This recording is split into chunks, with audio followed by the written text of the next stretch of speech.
Channel6.ca, supported by... Get ready for a renovation sale at Bellner Leisure Products. As we work to expand our service bays and offer you even more services, we want to get you in on our great sale of fifth wheels and trailers. Bellner Leisure Products, the RV store in the corner with the fountain, Red Deer. It was a different kind of hockey in those days. There's no question. They don't fight as much anymore, and there's not as many shenanigans as there once was in the old Battle of Alberta. But it was entertaining. I don't think anyone can deny that. Well, I have a 20-year-old son at home, and he grew up. I'm in Edmonton, and he's by rights an Oilers fan. But I've told him many times that his team used to be very, very good, and frankly, he was never part of that in his lifespan, and he's a young adult now.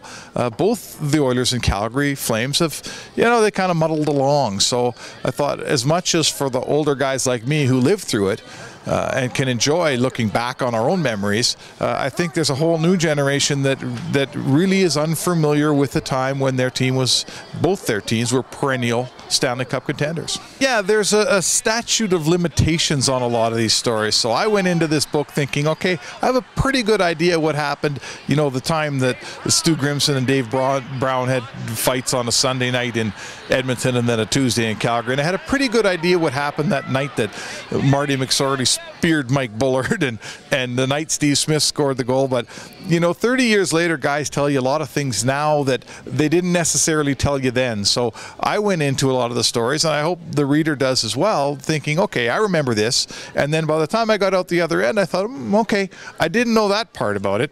And that's what made the exercise a lot of fun for me to write. There was a time, I believe, in Red Deer, I recall, when there was a bar here that literally painted a line right up the middle, and the Flames fans watched the game on one side of that line and the Oilers fan on the other. When I did the book, I tried to include, obviously the Oilers won more Stanley Cups. They won 5 Stanley Cups, Calgary won 1.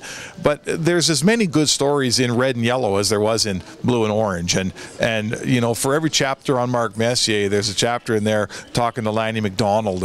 And Neil Sheehy was a fantastic character. Stu Grimson was a very interesting fella. Reggie Lemelin talking about the old days in the North American League when he was on his way up as a kid. That's the league they made the movie Slapshot from. So he had some real cool stories. So even though the Oilers ended up with more rings, I'm not sure there were more stories to tell from one city than there was from the other.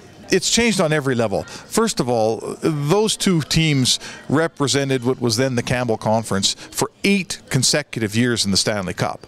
So clearly when they're playing each other in the 80s, they're playing, the winner had a pretty good chance to get into the dance here. Those days clearly have passed. Maybe they'll return. It was a far more violent time, and probably we're better off without the fighting today.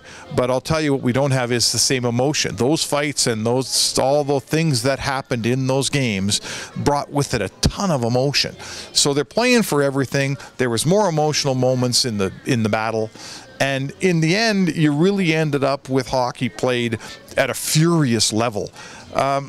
Let's face it, when you're playing two teams that aren't making the playoffs, that don't fight as much, that don't hit as much, that there's not as much stuff going on, no, it's hard to replicate in 2015 what they did in 1986, that's for sure.